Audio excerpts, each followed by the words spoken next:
Ridiculous Crime is a production of iHeartRadio. Hey, Elizabeth Dutton. Yes, Zaron, Burnett. You know what's ridiculous? Oh, I'll tell you what's ridiculous. Oh, tell me. Yeah, look out. The Alaskan wood frog, did you know that it can hold its pee for 8 months? I did know that. I used to date an Alaskan tree frog. I can tell the smell. But the pee keeps it alive while it hibernates. The microbes in it, the microbes recycle the nitrogen or whatever. Yeah, this is like a recent study, right? This was like a headlines. I just went out and did the science on it. I think I just saw the headlines about this. I've been doing science. I'm impressed. Yeah. You have so many hobbies. Click on some of my links. I will. And Good. I'll read your CV. And read about your ex-girlfriend, the Alaskan pea frog. Well, I got one for you. Okay. How about a story of some mid-century adventurers who get a Buddhist monk drunk so they can steal a Yeti's hand from a monastery and then ask Jimmy Stewart to help them smuggle it out of the country? Jimmy Stewart? Yeah, the actor. Oh, the actor. Yeah, not the race car driver.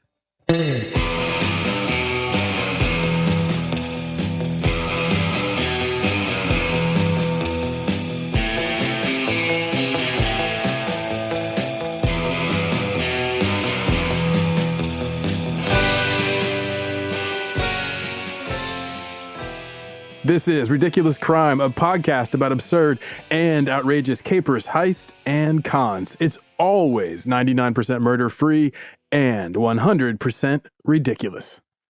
Elizabeth, I promised you a story about a Yeti hand. Yes. What do you know about the Yeti? Or what I prefer to call them, the abominable snowman. I know a lot. Oh, cool. That will make this easy. I don't. Oh, you don't. But I'll tell you what I do know. My cousin, Ben, when he was a little boy, he made up a song about the abominable snowman. Okay. Do you remember any of it? Oh, I do, because he sang it to me all the time. I used to take Can care you of him. favor me with a lyric or two? It was very show tuney. So imagine a little 5-year-old singing this. You've been hit by the abominable snowman. He's gonna get you. He's gonna get you. He's gonna get you. The abominable snowman. You've been hit by the abominable snowman. He's gonna get ya. He's gonna get ya. Yeah. That's got legs. Oh, I love it. Legs diamond, baby. Yeah. So that's what I know. I know that he lives in the frozen north. Of Asia, in the Himalayan region. I think when I think of the abominable snowman, first of all, that's a lot to go through in my mouth. Abominable. Yeah. It's very British. But I just see a cartoon. Oh yeah. Do you see the Bugs Bunny big tall? I'm talking with about the Daffy Duck, jagged edge fur. Yeah. That's all I see when I go to sleep at night. Okay, well, that would picture the abominable snowman. It's gonna get you. It's gonna get you. Every time I say that, just picture that, okay? So also you'll hear me say the Yeti. That's his home court name. That's what the locals call him. I like that way better. Why? It sounds better. Well, it's easier to say, that's for darn sure. There's that. Yeah. And then it's been kind of ruined by the association with Yeti coolers. Oh, good point. That's your South showing. That's right. Pull up your South is showing. I know. Careful now. So the term abominable snowman, which you're right is a mouthful, was first coined in 1921. Now, there was this British dude, Lieutenant Colonel Charles Howard Berry, and he was leading the British Mount Everest reconnaissance expedition. And he later wrote a book about it, and he called it the Mount Everest, the Reconnaissance. Just very imaginative, very British. Spot on. In his book, he wrote about how he'd seen a trail of footprints that he'd spotted that were, quote, were probably caused by a large loping gray wolf, which in the soft snow formed double tracks rather like those of a barefooted man. Then he later went on and commented about he'd been talking to the expedition's Sherpas, the guides who carry all the luggage and who are the locals from Nepal and Tibet, and one of them, quote, volunteered that the tracks must be that of the wild man of the snows, to which they gave him the name Mito Kongmi. Now, the words are Tibetan. The Mito, it means man-bear, and Kongmi means snowman. So together, man-bear, snowman. When I heard that, it reminded me of some nicknames some of my friends have. Now, you were in the punk rock community growing up. I imagine you knew a bunch of people with odd nicknames. Oh, yeah. Do you remember any of these odd nicknames? And a lot of people I knew had like their government names, and then they used their band name as their last name. Mm-hmm. And that was a lot of times if there were like a bunch of Kevins, like, Kevin Seconds, right? Yeah, Kevin 7 Seconds. seconds. Yep. So that's how you sort of determine which one is which. Oh, yeah, totally. Yeah, we had all the ones, I can't say any of them on the air, actually. I'm realizing almost every single one of them would offend somebody. Right. So we'll just skip past nicknames and to go back to the abominable snowman and how did he get his nickname? Well, it turns out there was a Canadian involved. Always a Canadian involved. Yeah. Now, this Canadian, he ended up talking to these same Sherpas and porters from Howard Berry's Everest reconnaissance expedition. Mm-hmm. And they told this dude, this Harry Newman, that the Mitokongmi, which they then kind of didn't really cause him to, but what they told him, he made the mistake of mistranslating it as dirty or filthy snowman. Wait, what they told the Canadian or what they told the Canadian, Englishman? because he's talking to the porters and then they've already been telling the Englishman. So now they start telling the Canadian who's like down by the base camp or whatever. Oh, but they say it a different way. They start talking about how he has this powerful smell. And so he thinks that Mitokongmi means like dirty or filthy snowman. The yellow snowman. Yeah, exactly. So he just gets in his head. He doesn't quite understand that it's man, bear, snowman. So him, it's dirty, filthy snowman, which he focuses on this powerful odor, and that leads him to the term abominable. Aha. So, but okay. first he lengthens it because, it's back then. He starts calling this the abominably smelling snowman, right? This eventually gets shortened to abominable snowman, and English papers run with this, and this becomes his nickname all around the world in the 1920s, right? Mm-hmm. So there becomes this craze. People are like, oh, I got to hear about this abominable snowman. He's like the cold weather Bigfoot. They have an analog already. So it's just like the Western imagination is just imagining like, oh, like kind of like the snow leopard of cryptids, right? It's like, oh, you got the Bigfoot and this is like the snow Bigfoot. People are just, their imaginations are tickled by this. Well, this has gone through history. I mean, through all of time where most civilizations have like the sort of man beast, that meeting point between civilization and the wild. Yeah, and totally. they assign some sort of creature that expresses that. There's often a bear too. The whole idea of it being a man bear is like, oh, it totally fits in. Europe has this, like Central Asia has this. Yeah. So in 1925, there's another Brit in the area. This time it's a British photographer, and he's there with the Royal Geographical Society, and he says that he notices in India this time on the very big Zimu Glacier that there is also a man bear. So these reports amongst the British adventurers who were basically trekking around Nepal, Tibet, and northern India, they start all seeing this man bear, right? Nobody gets conclusive evidence. But in 1938, another British mountaineer, Bill Tillman, he tracks down a trail of Yeti footprints. Oh. Right? So people are called... Where did it lead? Into the snow. He wasn't able to find the Yeti. He just saw them, he tracks them, he realizes we have a series of footprints, so he gets all excited. I don't know, he may have done like a plaster cast. But anyway, he sees these and he gets all excited. But then a world war comes along. So now we have an interruption. Yeah, right? No more Yeti sightings. Well, till basically on the other side of the war. So World War II occurs, but then a bunch of stuff happens up in the Himalayan region. Now, do you remember all some of the stuff of the late 40s? Or do you want me to tell you? Okay, so... I'm not that old. Do you remember that? Do you remember? You were there. So what do you remember the newspapers when you were a girl? No, India at this time gains independence from England in 1947. Yes, I do know about that. Pakistan gains its statehood as well, and they partition. China comes out of a revolution, and they also, because first they get basically... They get free of the British, and then they, have the whole problem with their imperial system, and then they fight a civil war in the middle of World War II, and they come out of it now the People's Republic of China, right? Yeah. Tibet, meanwhile, gets annexed by China as a former possession that dates back to the Yellow Emperor in 2000 BCE, right? The whole area is basically switching around who is who and who gets called what, right? Add back into this British and Canadian explorers. So the 50s opens back up and these people come flooding in to go see the abominable snowman, right?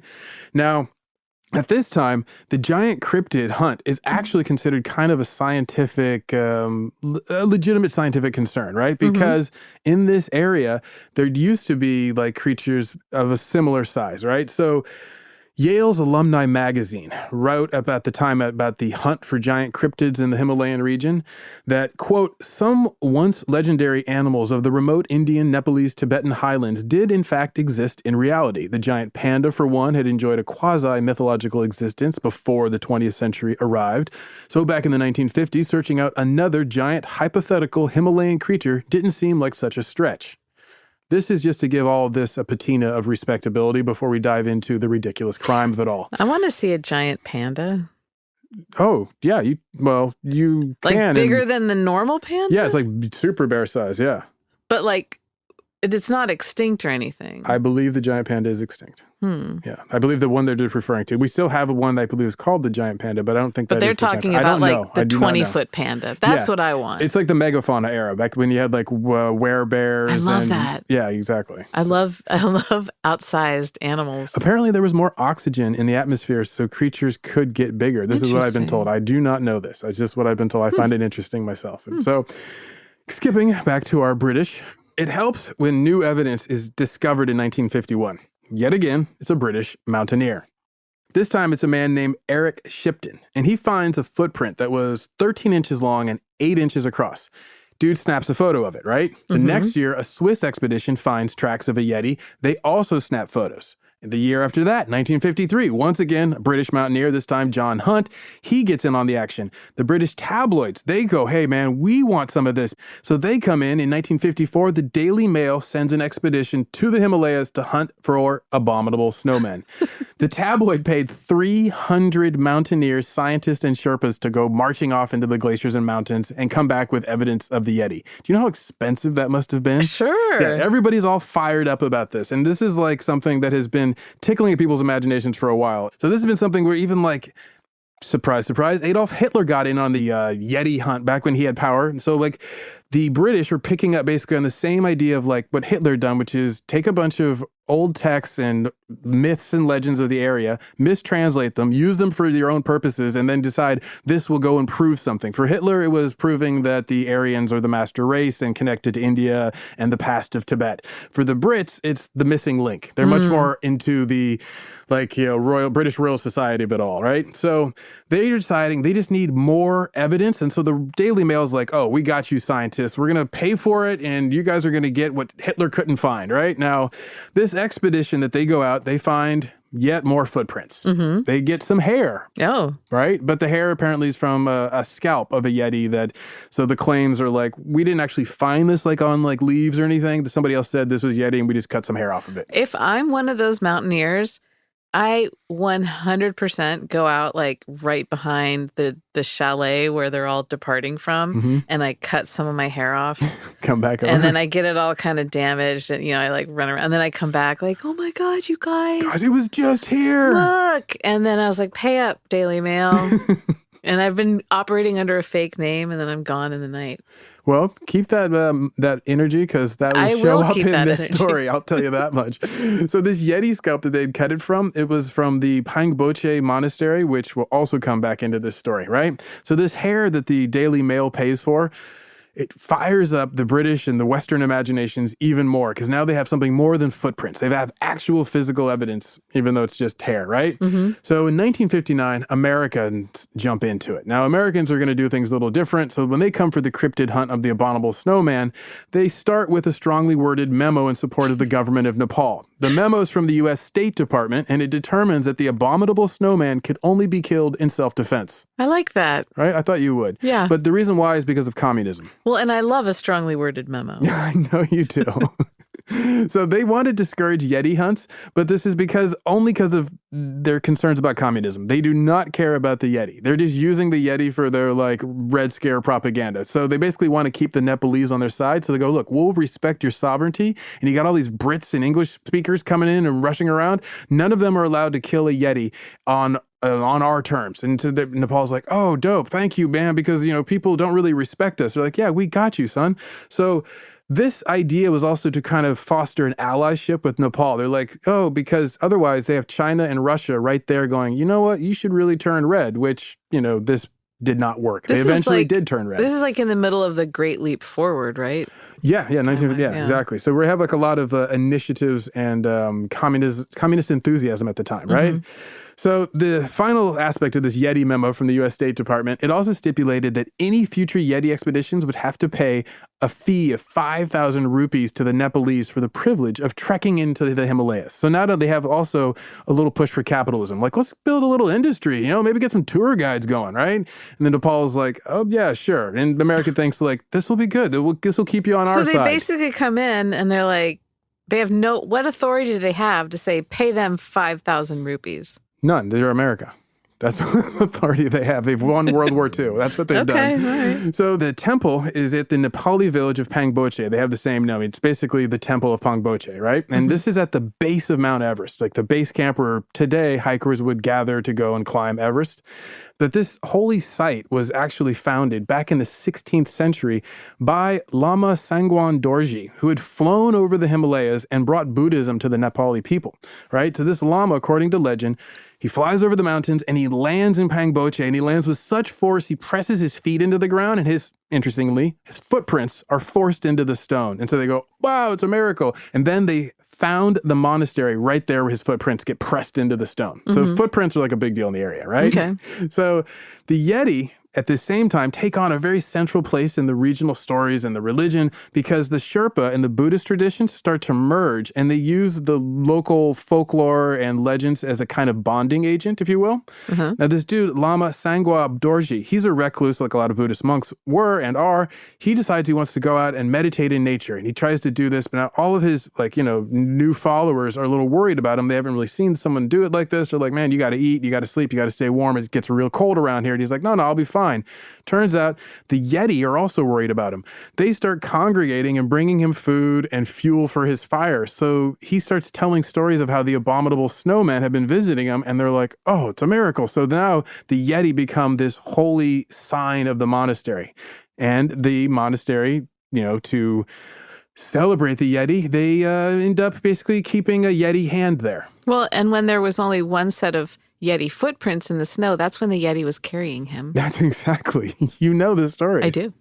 So this monastery with this Yeti hand that they now use as a symbol of their past, it becomes a holy relic for them. And this Yeti hand will also become an attractor of trouble. And I'll tell you all about the trouble to come after this short break.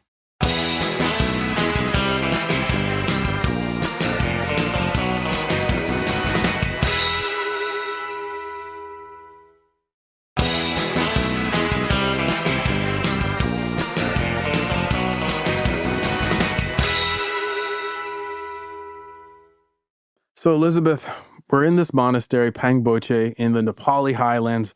A monk has slammed his feet into the ground after flying over the Himalayas, and they decided to build this monastery. And now they have this Yeti hand and this Yeti scalp that they're keeping there as holy relics to honor the time of their founder. You ready for the trouble? Oh, so ready. It starts with an Irish-born adventurer turned British explorer named Peter Byrne. Now, this dude, Peter Byrne, he and his brother were trekking through the Himalayas. And they were on an expedition to, you guess it, hunt Yeti. The Irish Byrne brothers, they camp near Pangboche. They speak with the locals. The Sherpas are curious about these Irish Byrne brothers and their hunt for the Yeti. They're like, so what's up with y'all? They're like, oh, just looking for abominable snowmen. They're like, yeah, we got a few of you guys through here all the time. That's cool. You guys need any like firewood or anything? They're like, we could do some tours, because, they're starting to get involved in this idea that the British had been stoking of like, just let these people pay you to take you around. Yeah. So they tell the brothers, hey, by the way, there's a Yeti hand and scalp at the nearby monastery if you want to see them. Would that like satisfy your whole curiosity about abominable snowmen? The Byrne brothers are like, yo, for real? Take us there. We want to go right now.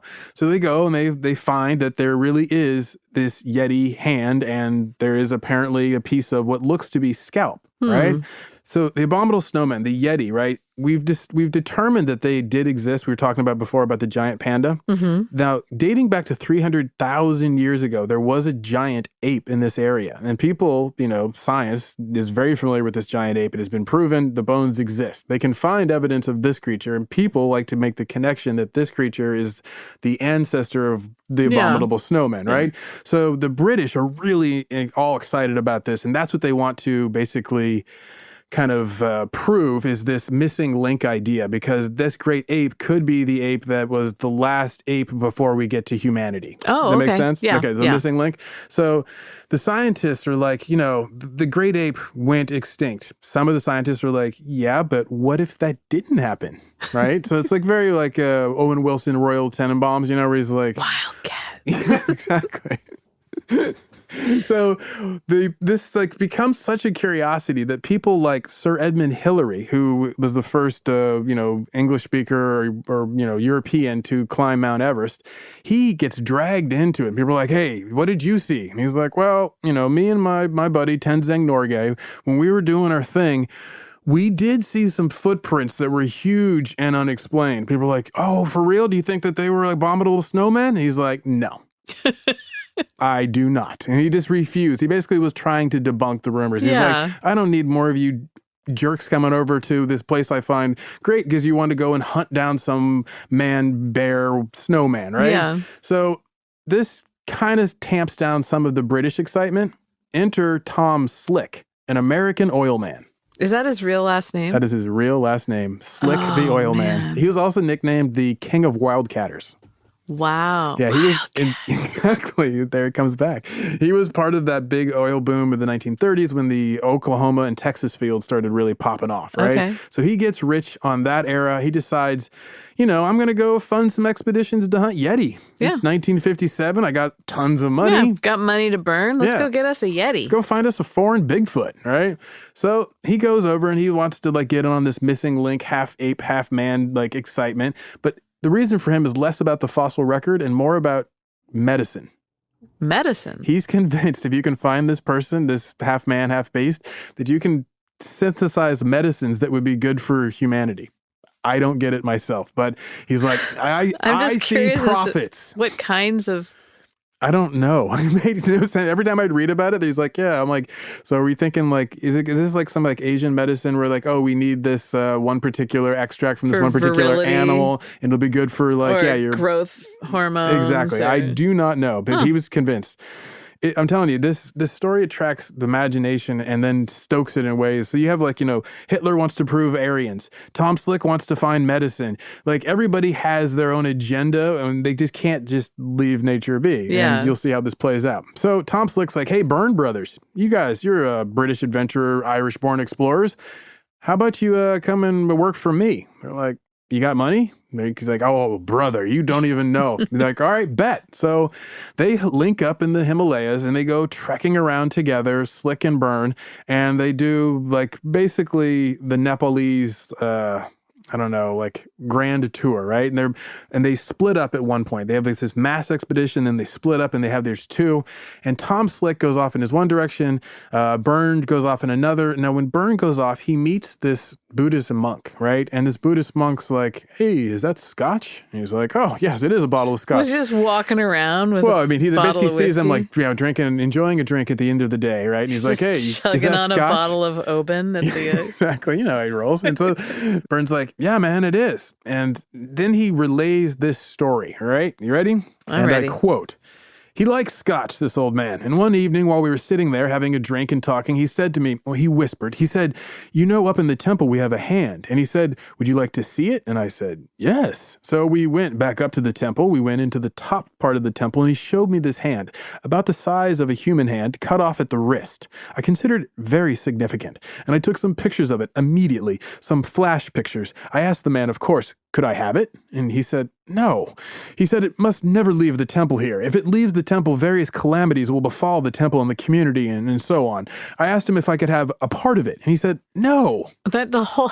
Isn't it so British? Let's start with if someone says, hey, you want to come see a hand? Yeah. I'm not going with you. No, I got it. It's the top of this Just building. Tell me about it. And then it's like he shows it. Obviously, it's an important thing. Can I have it? Yeah, first question. What is wrong with you? No. Well, can I have a piece of it? So I'm going to go to people's homes and be like, that's a beautiful painting. Can I have it? No. Cut me off a little chunk out of the corner. Out of the corner, the part nobody looks at. Good God. No, not with the artist's signature, the other corner. The other corner. So now that he's satisfied that this is the real deal, he sends a runner to go and link up with the Tom Slick expedition. Tom Slick sends back a telegram and he's like, dude, this, you got to get it. Get that hand, come to London. And the guy's like, Burn's like, man, I can't. It's a holy relic. They keep it in like under lock and key. There's no way. I tried offering them money, right? And the guy's like, Tom Slick's not having it, right? And he's like, no, seriously, the monastery, these monks, they're convinced the whole town will suffer if I take this hand, right? So Tom Slick's like, okay, I don't care. I want that hand, right? So he's like, here's the plan. Come back to London. We're going to make a better plan, and then we'll go back and get that hand. So Burn's like, all right, bet. I'll meet you in London. So they meet up in London, right? And the men meet at this restaurant, the Regent's Park Zoo, and joining them is Dr. Osmond Hill. This dude is a professor who basically spends his time at the zoo dissecting animals and studying them. Uh-huh. So he's like, all I need is just a piece, and I can tell you what this is. And they're like, oh, okay, professor. So as the men are eating, were they eating bushmeat? I don't know. I looked to see what they were eating. No mentions of bushmeat. I was so disappointed. Is the restaurant? Is it at the zoo? Mm-hmm. Is it the restaurant at the Regent's Park Zoo? And it's like an upscale restaurant because this is an upscale thing at the time. People, zoo is like, yeah. But are they serving like peacock and? I don't know if they're serving like peacock tongue and like things like that. I don't think so. I think they weren't serving like zoo animals. It's zoo to table. Yeah, exactly. Really fresh bushmeat. Burn is like, okay, sitting there and he's like, he's got this American oil man and he's got this old professor, Dr. Osmond Hill, right? And the professor's been like, I just need a little piece of it. I can study it. I just give me some of the specimen. Just break me off some, right? So here's what Burns ended up recounting later of his conversation. He said, we were having lunch, Tom Slick, myself, Dr. Osmond Hill, and the subject of the hand came up. Dr. Hill said, you've got to get the hand. And Hill, who was a brilliant scientist, reached down under the table and pulled out a brown paper sack. And he said, there you are. He emptied the bag onto the dinner table. A human hand fell out. Wait, again, he's rocking around with a human hand in a paper bag. Well, if I said I have to have the hand, and this guy reaches under the table, whoa, yeah, there, exactly. buddy, and then comes out with a paper bag. He's like, I'll trade you hand for hand. What do you got? A human hand.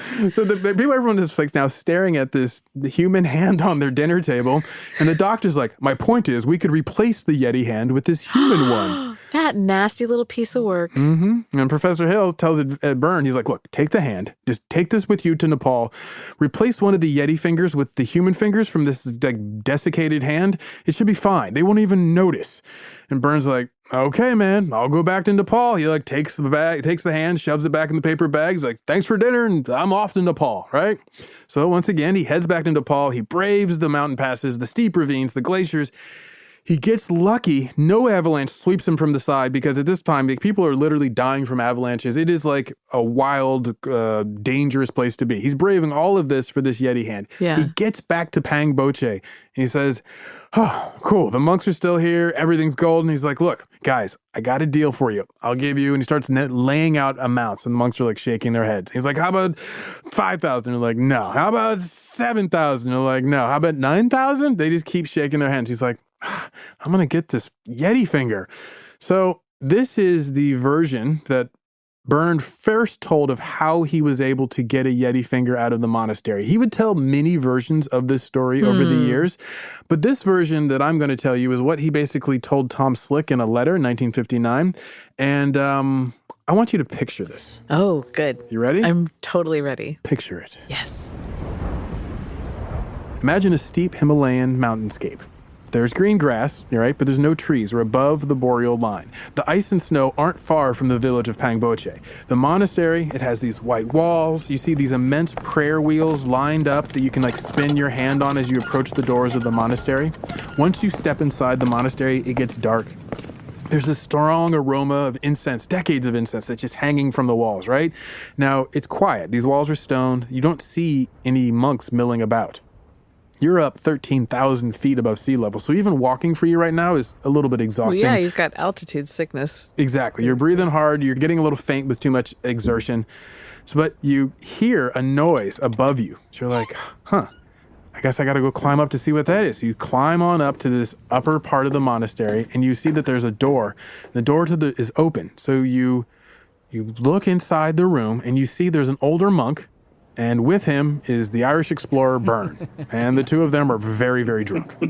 They've been pounding scotch. They're deep into the bottle. Now, the men are laughing. They're speaking to each other in broken sentences in each other's languages.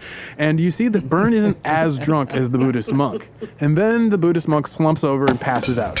You're like, oh, man, I know what's coming next. Byrne tosses the rest of his drink. He's been faking it this the whole time.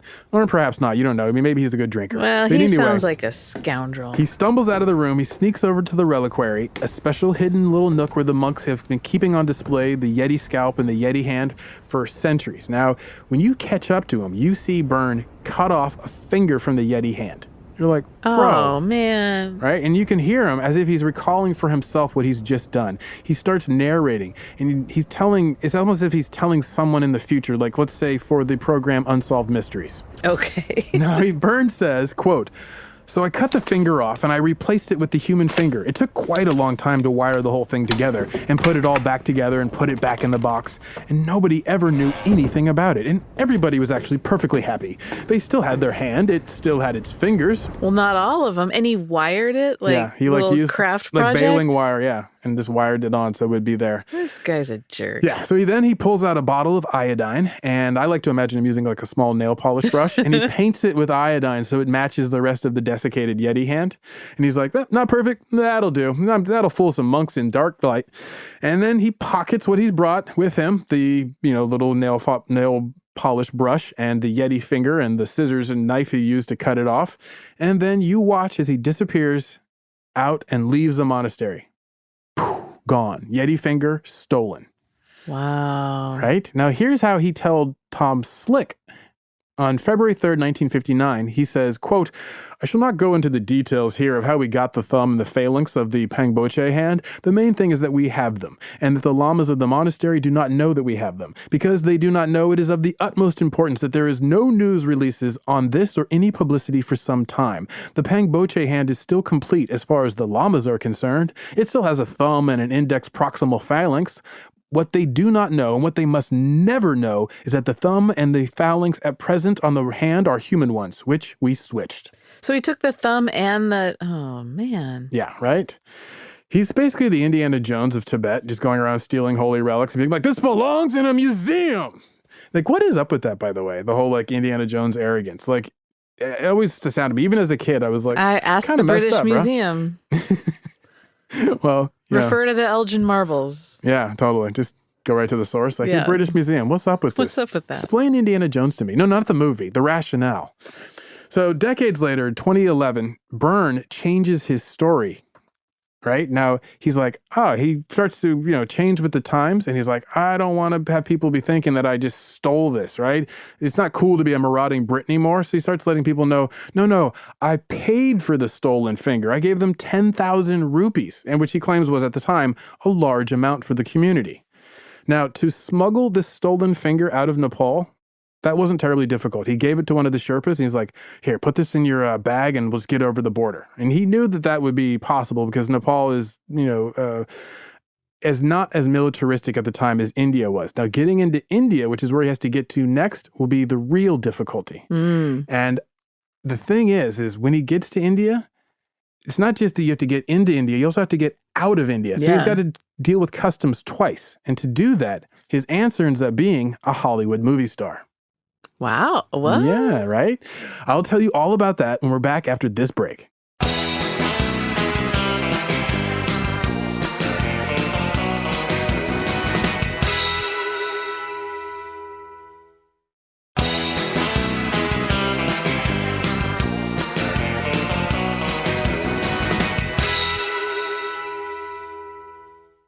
So you've just stolen a Yeti finger. Not me. Not you personally. No. The proverbial you, the colloquial you. Okay. So you've just stolen a Yeti finger. You've convinced a Sherpa to stick it in their bag and get it over the Nepalese border. You've now gotten it into India, but you're still in possession of a stolen Yeti finger. And this could be like, serious issue because the United States government has said, hey, we're fighting communism with Yeti fingers. Don't take that, right? Fighting communism with Yeti fingers? Well, not exactly, but metaphorically. You know where I'm going with this, right? I got it. So now Tom Slick is like, man, you got it? Get it to me. So the issue becomes, how do we get it to Tom Slick back in England, right? Well, he's like, I got a friend. He'll sort this out. I know a guy. Exactly. He's like, Burn, you just need to hook up with my friend Kirk Johnson, and a friend of his will probably help us get this Yeti bone to England. That friend, Jimmy Stewart. What? Yeah, because Tom Slick figured that the Hollywood star, he would be the perfect mule for a Yeti bone. Oh, yeah. Because who's going to search the luggage of a Hollywood star? Exactly. So he's like, look, link up with my pal Kirk Johnson. He'll arrange for you to find Jimmy Stewart. I think he's in India. He's on a hunting trip, of last I heard. He should be down in Calcutta or Kolkata now. Mm-hmm. So Jimmy Stewart and his wife, Gloria, were indeed on a world tour. And everybody knew about this because they've been talking about it in the press since 1958. We're in 1959 now. So for 6 months, they've been talking about this trip in the press. It's like a friend who's going to go on a big trip, yes. And that's all they talk about. Completely. Every time someone asks me, Jimmy, what's up with your new movie? Well, I can't wait to get to Taiwan. But then they must have been insufferable when they got back. Like, this doesn't taste like, this isn't real Indian food. You haven't had it till you're actually there. Yeah. Jimmy Stewart's got like box braids. Jimmy Stewart's semester in Barcelona. He comes back with the accent. Yeah, completely. So Jimmy and his wife Gloria, and they're on their world tour. Now they have so far been in Paris, Madrid. After that, they go to Rome. Then they hop over to New Delhi. The reason why they decided to make a break from the great cities of Europe to hop over to New Delhi is because they wanted to hunt tiger. What? Yeah, that's what they told the press. In fact, disgusting. It wasn't. I knew you wouldn't like that. It wasn't Jimmy Stewart's idea. It was his wife's idea. I don't care. Oh, I'm not suggesting. I just want you to know who to be mad at. Don't defend them. I'm not defending anybody. I just want you to aim your arrows at the right person. I am. So 1959, Jimmy and Gloria Stewart were talking about their upcoming trip as they had been for the last 6 months. And I quote, this is from the newspaper of 1959, Jimmy Stewart and his wife will go on safari in India. Stewart is going only to please his wife. We took a plane from California to New York, he said the other day. We're taking a jet to London. We'll board a third plane for a 2-day flight to Calcutta. Then we'll take a small plane down to a jungle site, and a jeep will bring us out to the tent from which we'll start hunting a tiger I never saw. For food, we don't need. I'd prefer my home in Beverly Hills. Wow. That was awesome. Oh, really? Okay. Yeah. In another newspaper account, Jimmy Stewart admitted that his wife, she outfishes and outhunts them. So this whole Bengal tiger hunting trip is definitely her idea, and she'll definitely be the one to bag a tiger. He told the reporters, quote, I'm just going along to shoot pictures of her while she's doing it. This is so weird. Right? Why is he laying it all at her feet? Oh, yeah. She's like, she's the killer, not me. You're not the only one who can do celebrity impressions. I was going to ask you, but it felt like kind of mean for me. Like, hey, you do all the best celebrity impressions. I'll do it. Okay. Hey, everybody, I'm Gloria Stewart, and I just want to kill. Oh, my God. I don't even know what she sounds like, and that's amazing. That's what she sounds like. It's exactly her. That's what she sounds like. Gloria. She's got a bloodlust to just kill beautiful things for no reason. So, that's how it is back then. People are like, look, I'm rich. I just want to kill something till it's extinct. I just want to kill. Like, why can't I kill? Do you know how hard I work? And he's like, my wife, she just wants to kill. I just want to take pictures of it. Yeah, I just like to watch. Saucy pictures of her killing. We have a whole collection back home. I don't know what goes on. You know what? I usually say no judgment. 100% judgment on these two. Little freakies taking pictures of each other. I can just imagine you in their home, like when they're coming back from their trip and they're doing the photo, slideshow that people used to do back in the day. And you're on slide 4. I'm out of here. Shame. And I won't yell my other, what I always am desperate to do. I want to go to some sort of presentation if I don't like it, and then just from the crowd yell, boring. Someday I'm going to be able to do that. Boo. But in this case, shame. So luckily the Stewarts have never had to worry with you as a house guest, but... Lucky for them. They were a guest of the Maharaja of Baroda, who was a friend of Kirk Johnson, and arranged for Byrne, the explorer, to meet the Stewarts at the Grand Hotel. So Byrne shows up and he meets Jimmy Stewart, and the star was reportedly quite tickled at the sight of the grisly trophy. And he agreed to smuggle the relic out of the country, and he confided that, no one will check my wife's lingerie. Freaky deaky, these two. He's like, stick the finger in her panties. Exactly. It's so dirty. So they hide the Yeti bone in Gloria Stewart's lacy underthings. Now, if you were to hide a Yeti bone and you needed to smuggle it, where were you sticking the Yeti bone?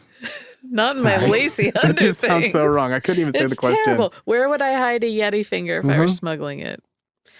Well, I wouldn't smuggle it. I'd take it back because I'm a goody two-shoes. Okay, let's say I really had to do it. Let's say you're a criminal and you're ridiculous. Where would you take it?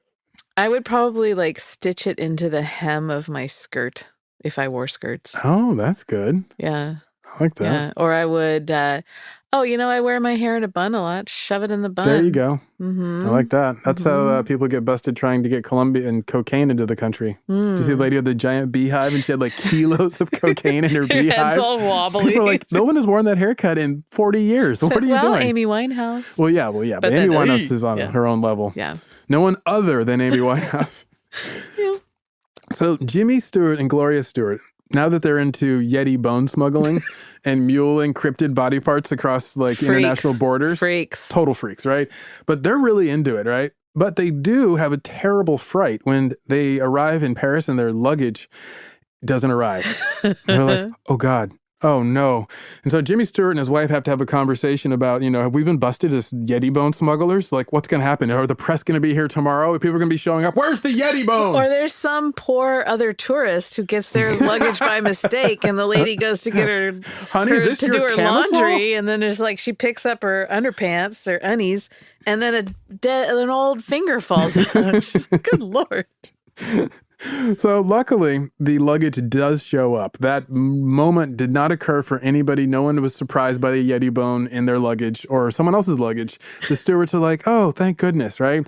They check his wife's lingerie, and there indeed is the Yeti finger exactly where they had left it with all of her lacy things. So the Yeti finger now gets passed on to Dr. Osman Hill. And in March, when he's asked about his time abroad, Jimmy Stewart somehow leaves out this whole Indian adventure and instead focuses on his wife's prowess with a hunting rifle. But his wife, Gloria, had to confess to reporters that she didn't get a tiger, but she'd bagged a leopard. Jimmy got his tiger. So apparently Jimmy Stewart took time out and did manage to get a Bengal tiger. This is how Gloria Stewart recalled it. And please forgive my poor impression of her. I had one shot at a tiger and missed. 10 minutes later, Jimmy got his. It was wonderful fun. For 2 weeks, we rode on elephant back for 7 hours a day. We hired the equipment from the Maharaja of Kush Behar. The tents were so fancy, I felt like the bride of Rudolph Valentino. There were 2 bathtubs. We had hot water. In the eating tent, the menus were printed every day. The food was wonderful. I'd like to go right back. She's lame. The only thing I agree with her about is that hot water is worth commenting on. Hot water's great. We had hot water. But everything else, yeah, I'm with you. Whackness. Yeah. But, whatever. So, setting aside the Stewarts and their tiger hunts and their bone smuggling, we'll get back to Tom Slick. He gets bored of the expeditions in the Himalayas because, he's like, I've got my friendship with Howard Hughes to go recultivate. And I got my low-key relationship with the CIA. I got to go and hang out with my buddies who are the agents. So also, at the same time, he's written a book on world peace because, he's looking for new ways to advance his ideas. That's a really good answer. You're a writer, as am I. And when people are like, how's your new novel coming? What's it about? From now on, I'm tired of answering that question, so I'm just going to say it's about world peace. Yeah, it's about solutions for world peace. I'm just writing about world peace. His book was called, and you can use this title if you want, Permanent Peace, a check and balance plan. Oh, perma-peace. Yeah, he's like, look, everyone just chill out and hunt Bigfoot. I don't know why you're all fighting each other. We just need checks and balances. Yeah, that's the whole deal. But his idea eventually becomes kind of like a model that Kissinger ends up using, which is, look, if we can all have an interconnectedness and then these checks and balances, we'll be so interconnected we won't fight wars. He actually is kind of in the mainstream of a certain level of political thought. So Tom Slick, whatever, world peace advocate. Just like Henry Kissinger. Exactly. So at the same time, now that he's bored with looking for the Bigfoot of the East, he's like, I want to go look for the Bigfoot of the West. So he goes back to America and he starts looking for any cryptids he can find. He looks for Bigfoot, in the Pacific Northwest. He looks for giant lake monsters in Alaska. He looks for the Trinity Alps giant salamander in California. Are there giant salamanders? Oh, yeah. Well, at least that's what the cryptids say. There is, the cryptid lovers. That's another thing I'd like to see. A giant salamander? Okay, we'll make a plan. Okay. Yeah, the spring is coming up. Who knows? Go giant salamander spotting. Yes, exactly. Not and hunting. People are like, oh, you into Bigfoot? No, giant salamanders. That's where it's at. Real cryptid lovers? The manders are really running this spring. So meanwhile, this dude, Tom Slick, on his cryptid hunt, he of course finds none. He did, though, manage to get himself killed. Oh. Well, no, it wasn't like he got murdered or anything, but some people suggested it was the curse of the stolen Yeti finger. Because remember what the monks said, if any part of it, bad stuff will befall. Well, it didn't happen to the monks. It befell someone else. 1962, a few years after the Nepalese expedition, while he's returning from a hunt in Canada, his plane crashes in Montana, but the plane apparently disintegrated in midair. Oh. It didn't crash. It just completely took apart. That was the power of the Yeti finger and all the wild animals that he had iced over the years. They got together and they're like, eh. They're like, nah, this dude. Your time's up. It's like a karma flash. So do you know that I found this a little interesting when I was doing research? Nicolas Cage was going to play Tom Slick in a movie. Oh, of course he was. It was going to be called Tom Slick, Monster Hunter. Yeah. That's a great movie. Can't you see him in that, though? I don't even know anything about Tom Slick other than what I've told you, and I can still picture him in it. Exactly. Now, the stolen Yeti finger, we've not really, we kind of left it aside. Dr. Osmond Hill has it, right? Because Jimmy Stewart and his wife, sneaking it through her lingerie, gets it to the good doctor. He analyzes it, and he discovers that the stolen Yeti bone is, according to his impressions, human. He's like, nope, this is probably human. I just traded human bone for human bone. What a ripoff, right? Other British scientists are like, well, I don't know. Let's check this. I believe it could be a giant ape-man creature, perhaps from that extinct giant ape, the missing link. And they're trying to make that connection because that's their whole story they want to glom onto. I'm kind of hoping that the monks anticipated this and that it was like fake Yeti hand on display and they keep the real one securely locked. And what he stole was a dead monk's middle finger. Yeah, totally. That they taken from a British mountaineer. Exactly. They're like, yeah, take it. Go ahead, bud. Well, to settle all this, because now people are like, well, it could be the missing link. And Dr. Osmond Hill is like, no one's really listening. He's a zoo, taxidermist, essentially. So people are like, yeah, okay. They are like, we need someone to settle this. Enter Sir Edmund Hillary. It's 1960. He's like, I thought I settled this already. Yeah. Everyone's like, bro, no. He's like, okay, I'm going to debunk this once and for all. He grabs Marlon Perkins. He's like, come on, Marlon, suit up. We're going to the Himalayas. What in the Mutual of Omaha? Oh my God, I'm so glad you remembered that. Marlon. Yes. He goes full on Wild Kingdom in the Himalayas. He takes him and Sir Edmund Hillary are bouncing around, right? As you could probably guess, I loved that show as a kid. Totally. He was the white-haired animal god.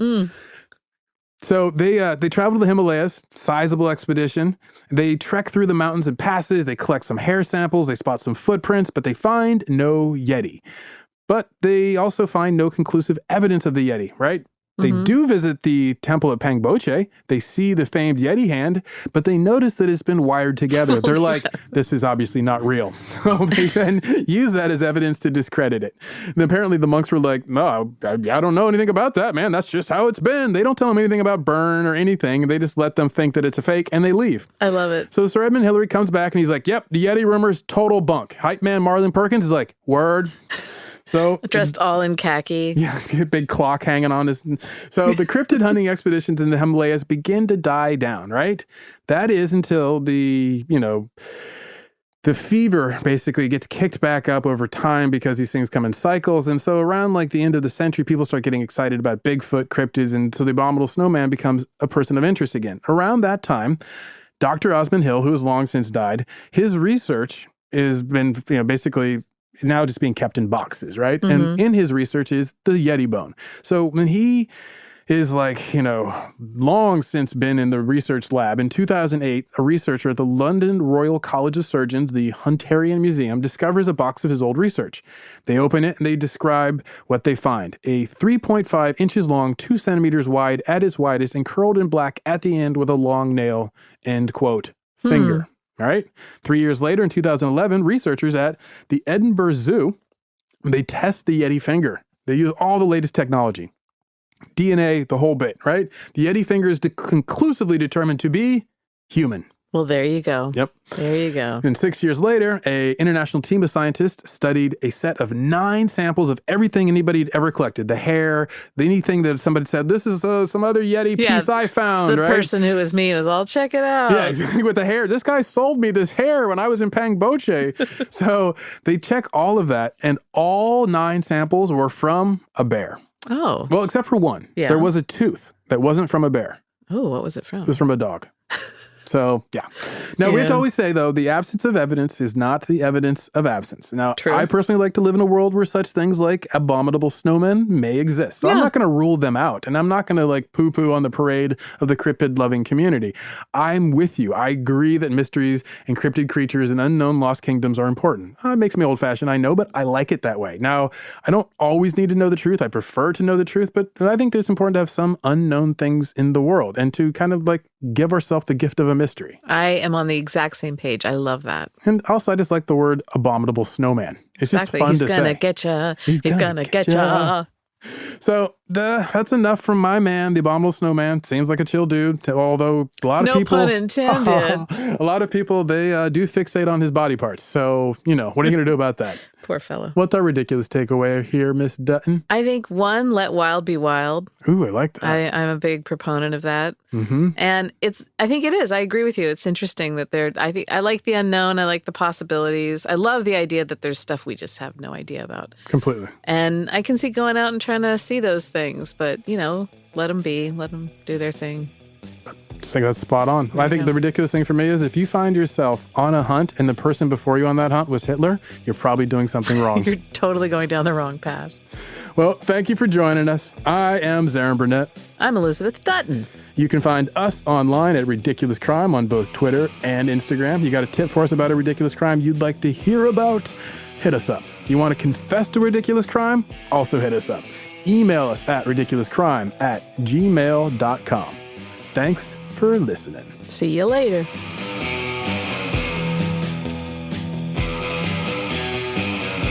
Ridiculous Crime is hosted by Elizabeth Dutton and Zaron Burnett. Produced and edited by the adorable Flowman, Dave Kustin. Research is by the Loch Ness Marissa Brown. The theme song is by Thomas. You mind if I take that finger? Lee. And Travis, can I hide this in your lingerie luggage? Dutton. Executive producers are Ben, Nepal's Most Wanted, Bolin, and Noel, Officer, I've never been to New Delhi, Brown. Ridiculous Crime is a production of iHeartRadio. For more podcasts from iHeartRadio, visit the iHeartRadio app, Apple Podcasts, or wherever you listen to your favorite shows.